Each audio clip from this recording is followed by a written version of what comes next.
May umaasa ng himala. May umaasa ng himala, guys. Ano yun? Eto, sabi. Si Kibuloy, tatakbong senador.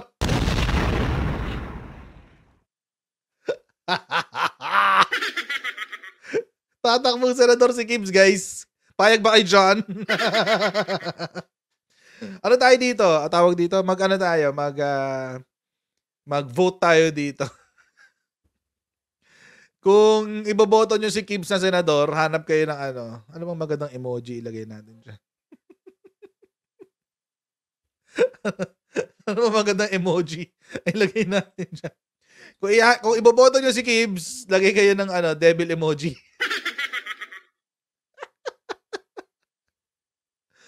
Diyos ko! Ba talaga nagagawa? Oh my God, I hate drugs. I hate drugs. Guys, I hate drugs. Hindi kaya nagsishare sila ng fentanyl. Baka nagsishare sila ng fentanyl, guys. Okay, butahan natin yung article. Uy! So holy! Banal.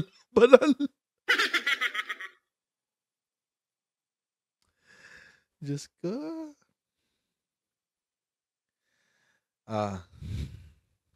Pakyu sa Senado.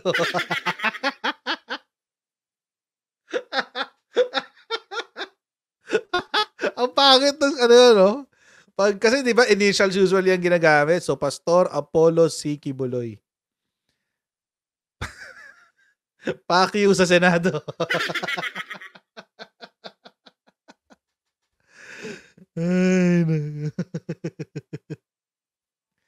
PACQ. Oh, hindi ko minumura si Kibuloy. Sinasabi ko lang yung ano niya.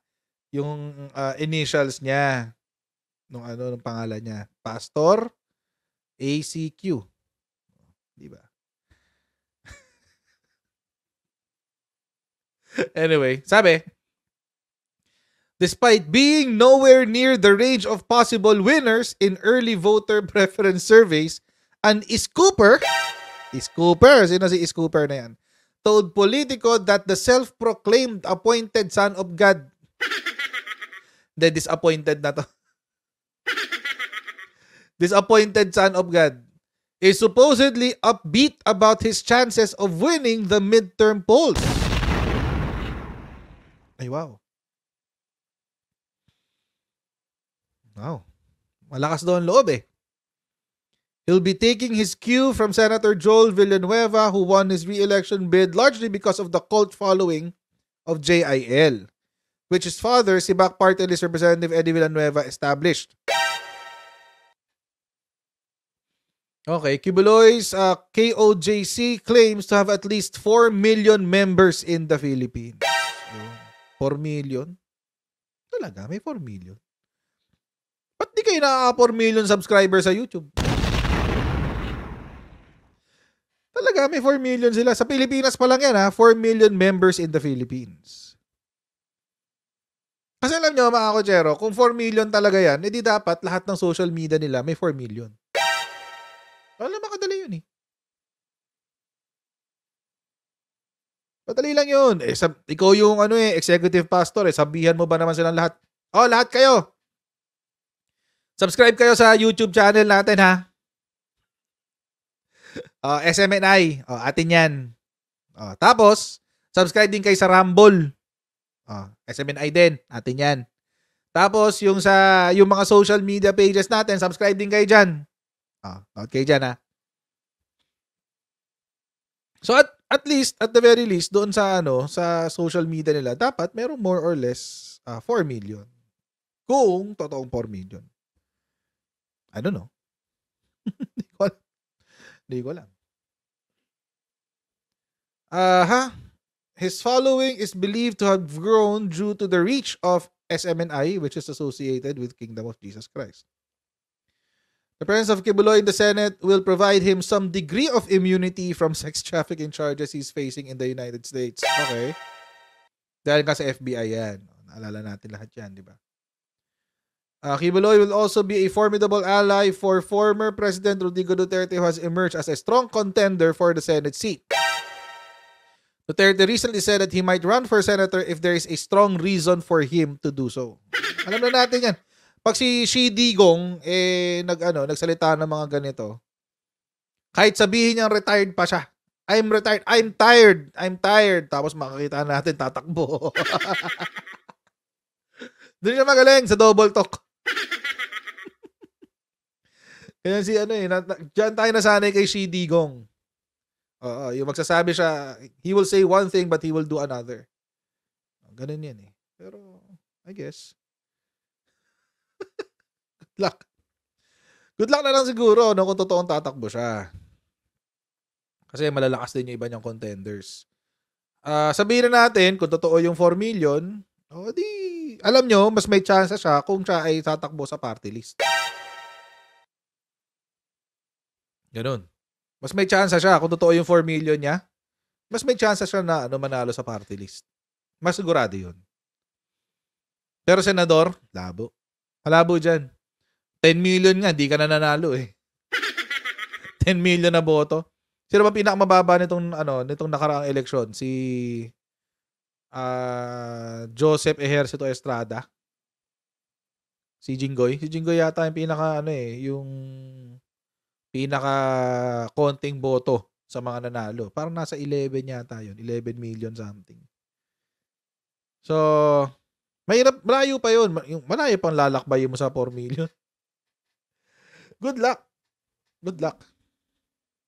Sure win yan. 16 million, sure win yan. At least may isa kang posisyon. Nasa gitna ka yan. 16 million gitna ka. So, pero kung 4 million lang. Labo. Oh yeah, hindi lang si Attorney Gadon, si Gibo.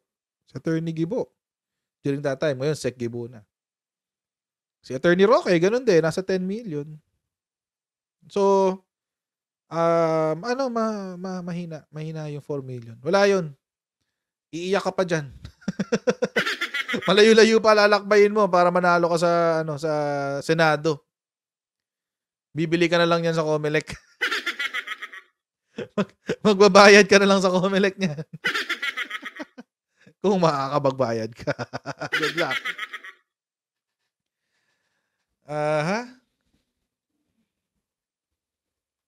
So, mahirap yung Senado. Party list, kaya. Kasi sa party list, ilan lang? 300k lang yun eh.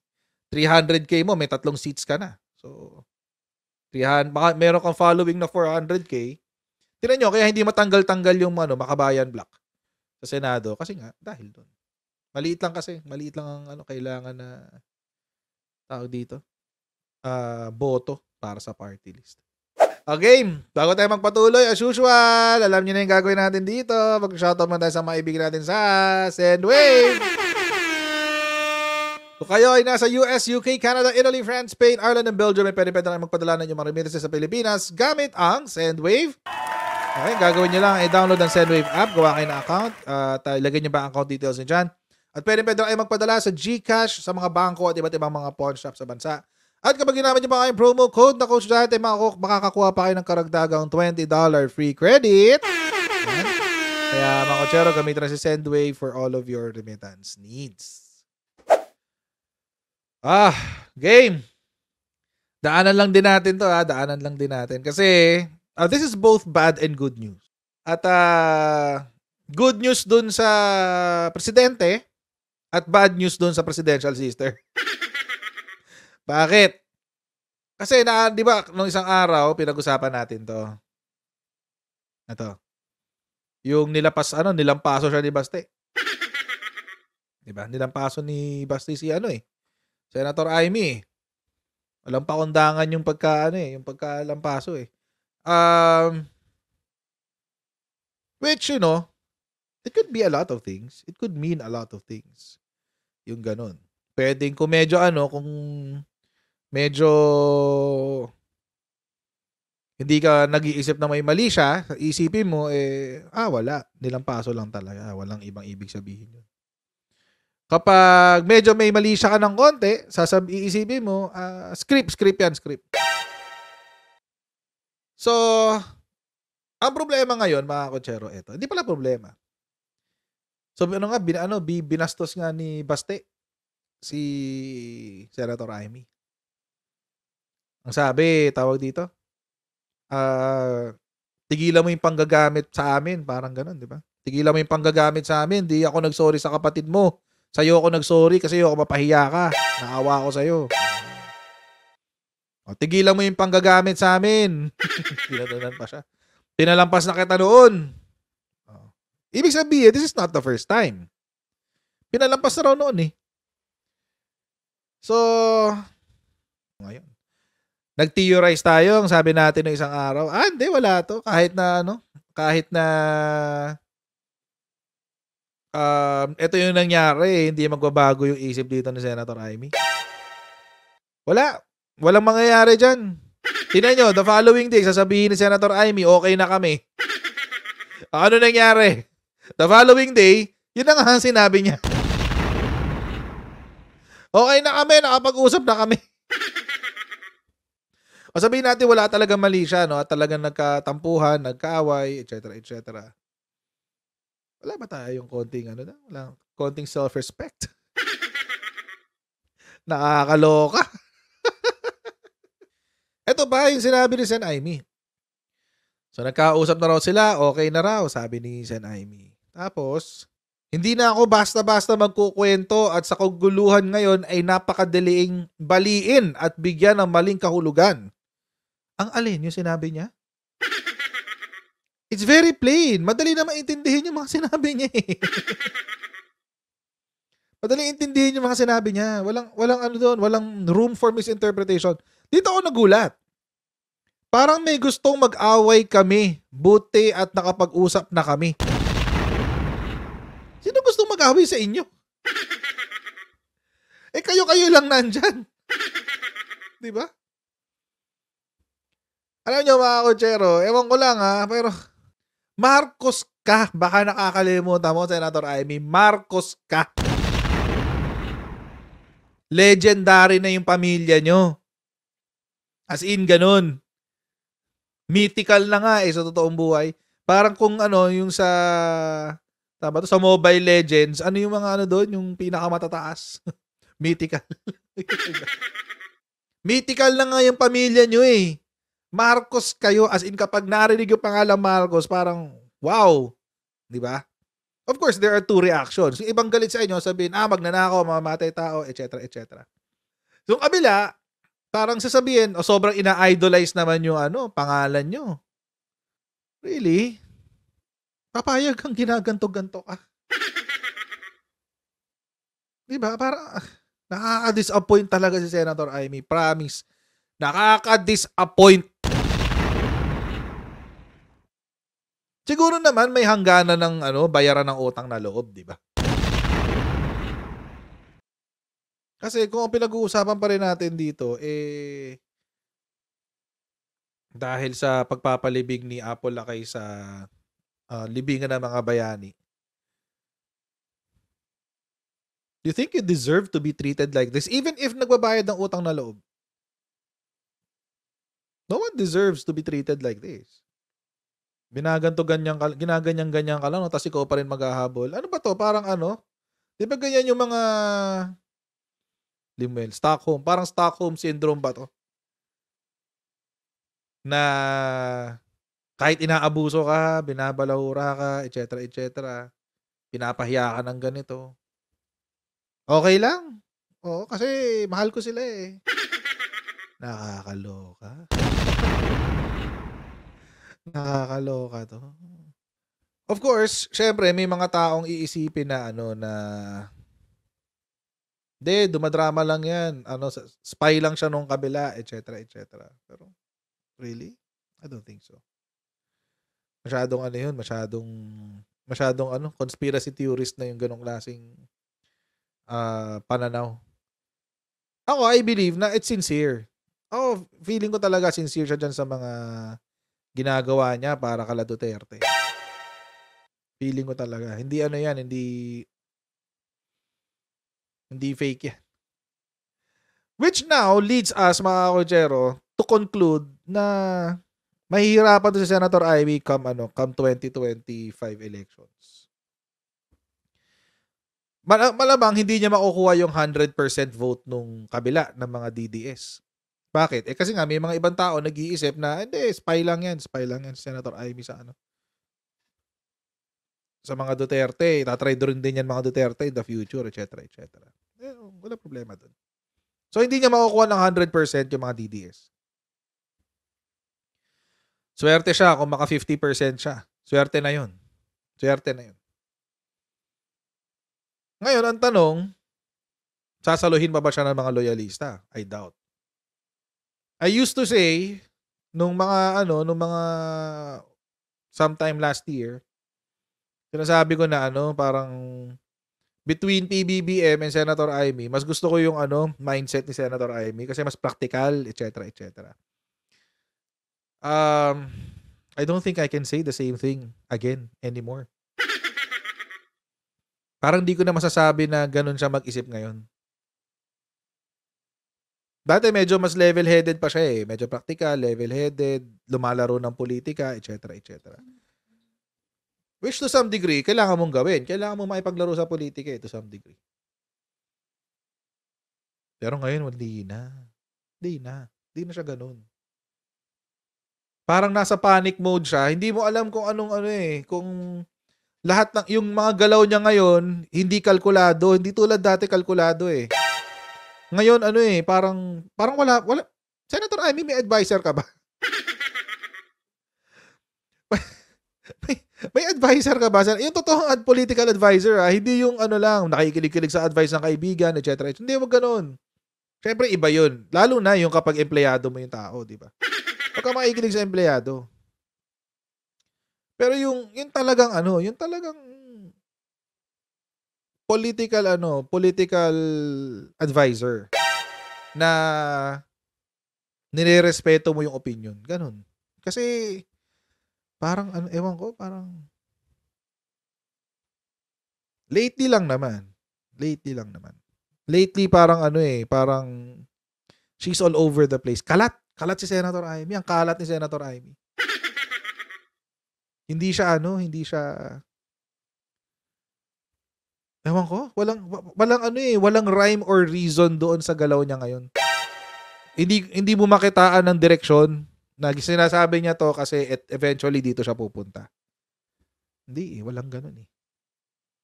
Kasi kahit saan siya pumanig, sira siya. Kung pumanig siya sa mga DDS, sira siya. Sira siya sobra. Sira talaga siya.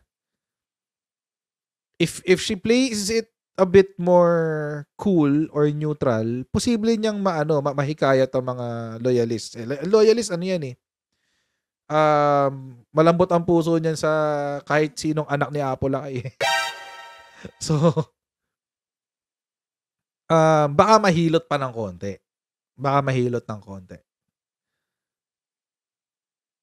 Kapag nag-full on siya sa pag nag-full on siya kay PBBM, ay mas lalo na.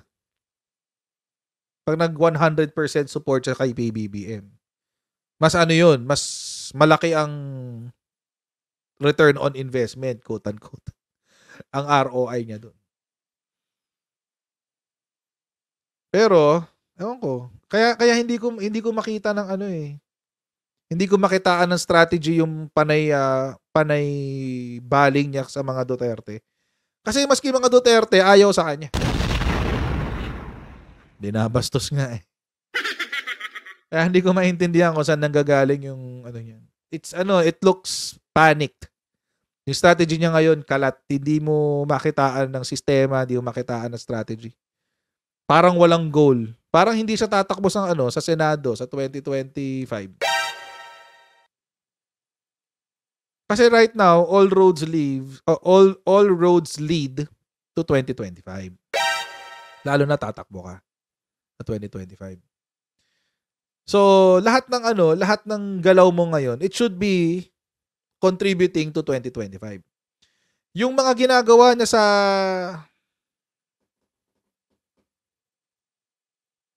paano ba to? Sige, ganito na lang. Yung mga pasama-sama niya sa AIX, it makes sense. Bakit? Kasi nagpapakilala siya sa masa. So it makes sense. So kapag naikisabit siya sa AIX, sa distribution ng AIX, distribution ng Tupad, I haven't seen her sa distribution ng Tupad. Pero sa distribution ng AIX, it makes sense kasi it contributes to introducing herself sa masa. Walang problema doon, gets yun. Yung magandang strategy yun. But itong palaging baling niya sa mga Duterte, ini-alienate niya ang napakalaking populasyon ng potential voters niya. Bakit? Kasi ito. Ito tingnan niyo to. Balita lang kanina.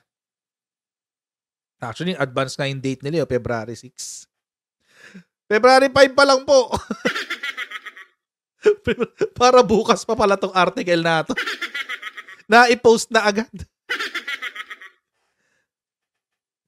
Ito kasi, because of this, mga kochero, most Filipinos satisfied with Marcos governance. Anong sabi ng survey? Most Filipinos are satisfied with the way President Ferdinand Marcos Jr. is governing the nation. Ibig sabihin, karamihan ng mga Pilipino happy kay PBBM. Karamihan. Majority. Anong sinabi? In the survey conducted on December 10 to 14, 2023, the pollster said 59% of those polled approved of the president's governance. 14% were dissatisfied. Maliit na ano lang yan. Walang kwenta yan. 14%. While 24% were ambivalent. Ano yung ambivalent? Sabihin, hindi pa namin alam kung ano opinion namin. Ganon. Yun yung ambivalent. But alam nyo, mga kochero, malaki itong 59%. Malaki yan. So in terms of strategy, kung ang tinitignan mo ay election 2025, right now, as it is right now, nai-alienate mo yung 59%.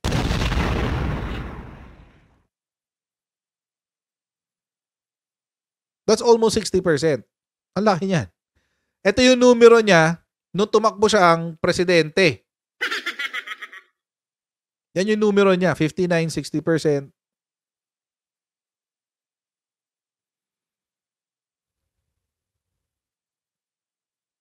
This 3% point increase is the first time a rise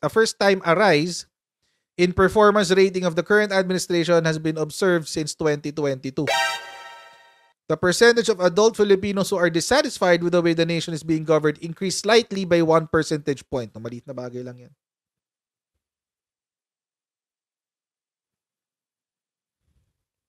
Maliit na bagay lang yan, yung 1 percentage point. The Marcos administration's performance rating in major areas was highest in NCR and Visayas, both at 71%. Tapos, 56 sa Mindanao and 53% in Balance Luzon. Imagine, mga kochero, mas malakas pa si PBBM sa Mindanao kesa sa Balance Luzon. Ano yung Balance Luzon? Any region out of Manila. Out of NCR, yun ang Balance Luzon. Mas malakas pa si PBBM sa Mindanao kaysa sa Balance Luzon.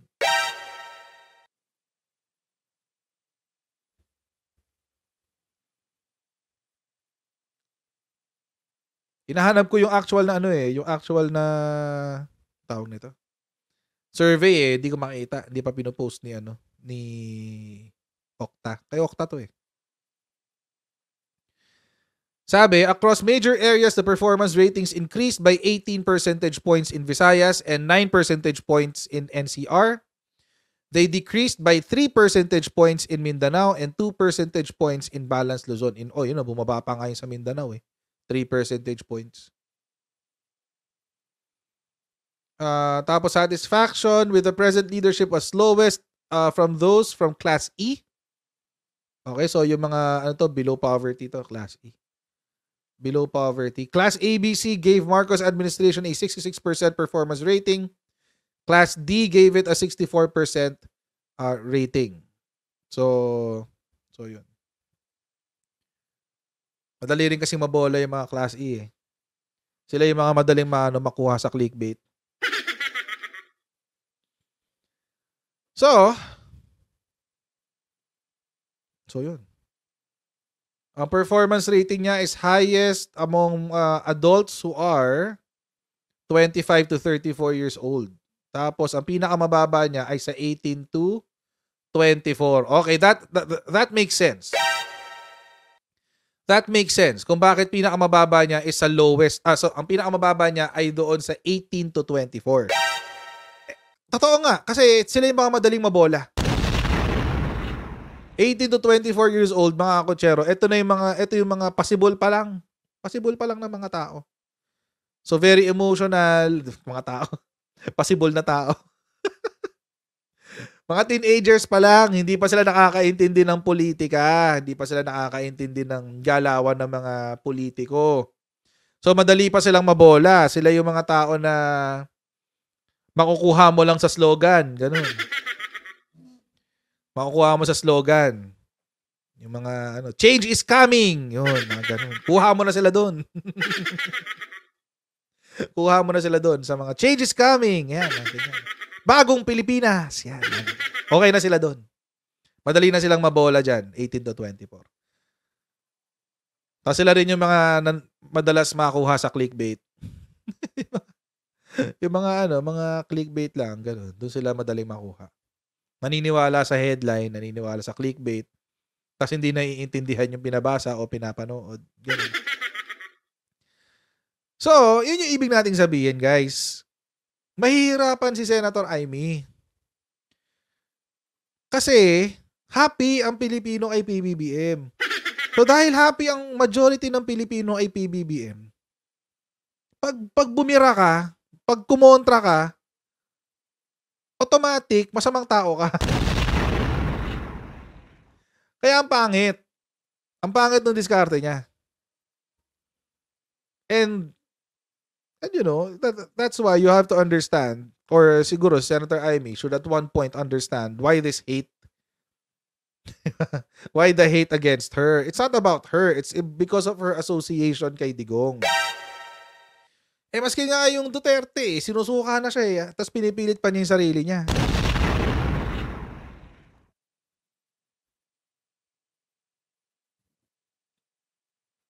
Ganun. Di ba niya nahalata yun? Di ba? Yung sinabi ni Baste is not, he did not mince words dun sa mga sinabi ni Baste. At very obvious yun. Tigilan mo na yung paggamit sa amin. Inakusahan kang manggagamit? Really? Marcos ang gagamit sa Duterte?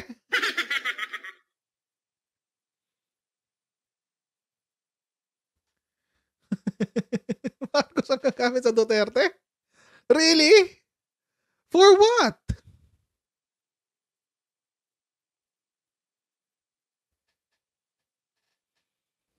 For what? Really? Real talk lang. Bakit? Paano ginamit ng Marcoses ang Duterte?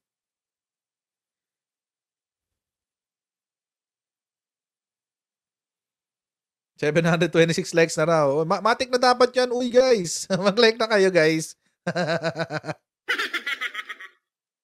Diba?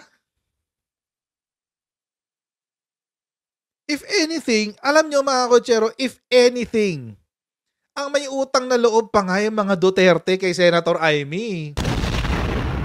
Si Senator Amy ang naglagay sa Duterte, sa pangalang Duterte sa mapa ng politikang Pilipino. Tigilan ako. Tigilan talaga ako.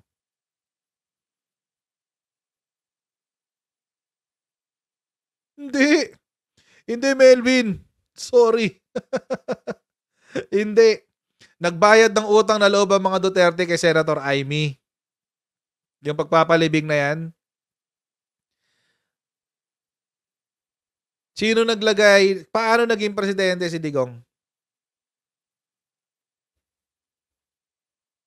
Wag ako. Maski si Digong, yun din ang sinabi niya. Duterte may utang na loob kay Amy Marcos. So, siya mismo nagsabi niyan. Wala akong utang na loob except to 3 or 4 persons. One of them is Amy. I promised in the debates I would bury her father in the libingan ng mga bayani. And yun lang. So, ano ibig sabihin?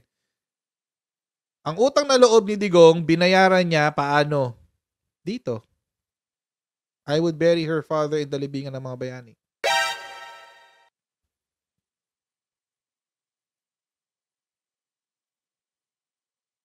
Alam niyo kung paano nalinis ang pangalan ng mga Marcoses? Hindi rin sa pamamagitan ni Digong.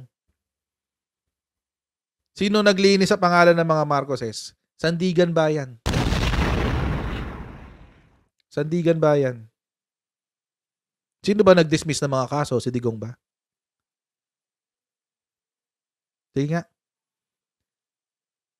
Si Digong ba yung nag-dismiss ng mga kaso sa Sandigan Bayan? Hindi.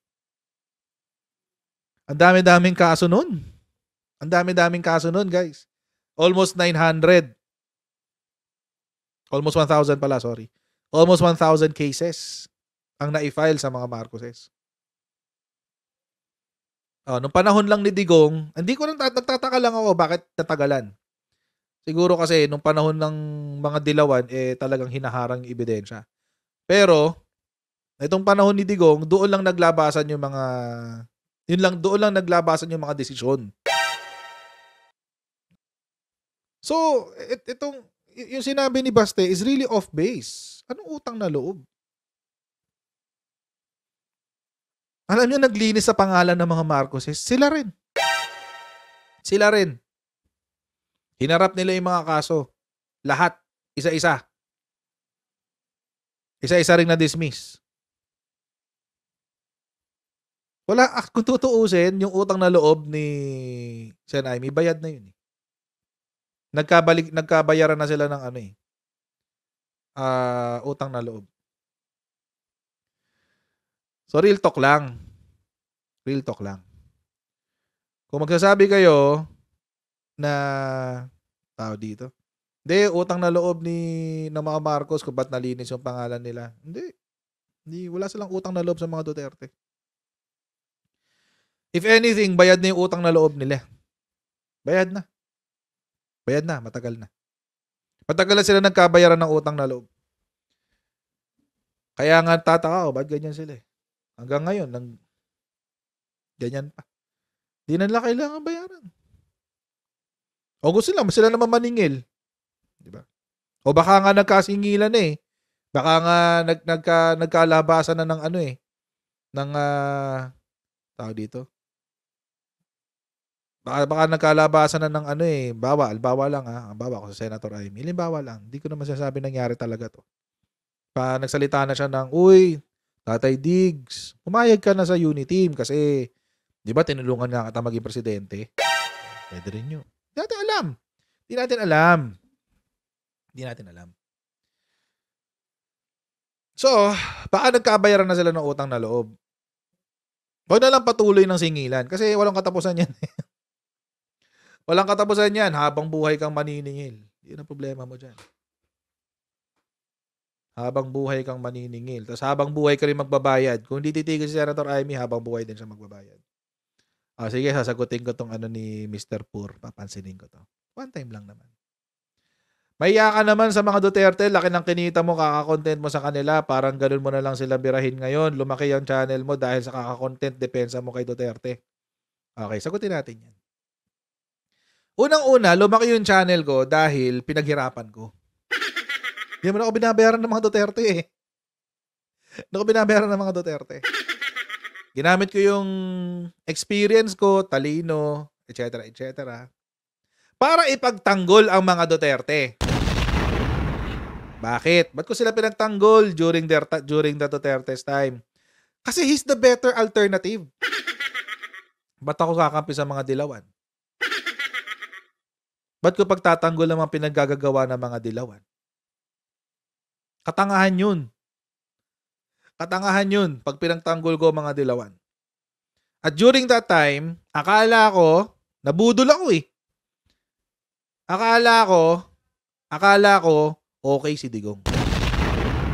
Ang ending, budol.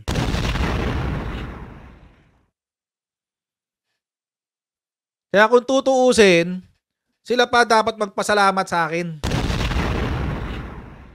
Imagine, pinagtanggol ko sila ng libre. Sorry eto kasi, mas gusto kong maniwala na kaya meron akong mga supporters at meron akong mga subscribers sa YouTube at sa Facebook ay dahil marunong sila mag-isip. Kaya nilang ma-discern kung anong pagkakaiba ng tama at mali. At hindi lang kasi dahil sumusuporta ako sa kung sinong politiko. Budol ako eh. Ayan. So mga kutsero, hanggang dito lang po muna tayo for tonight. Maraming po salamat sa inyo patuloy na magsuporta sa ating channel. Huwag niyo po kalimutan mag-subscribe sa ating Coach Jared YouTube channel at sa ating pong Facebook page. Pa-follow na rin po yan. At pa-like po at share yung ating mga videos, lalo-lalo na po yung mga replays natin. Guys ha, pa-share po yan. At I'll see all of you in our next Coach Jared Live. May God bless. See you next time. Bye!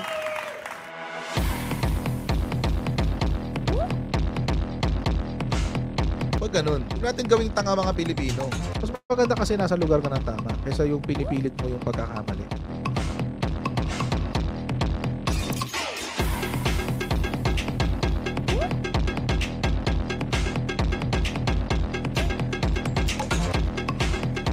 Are they willing to go that far? Hindi makakalimutan ng Pilipino yan hanggat di nasasagot niya. Sino ngayon nagsasabi ng totoo?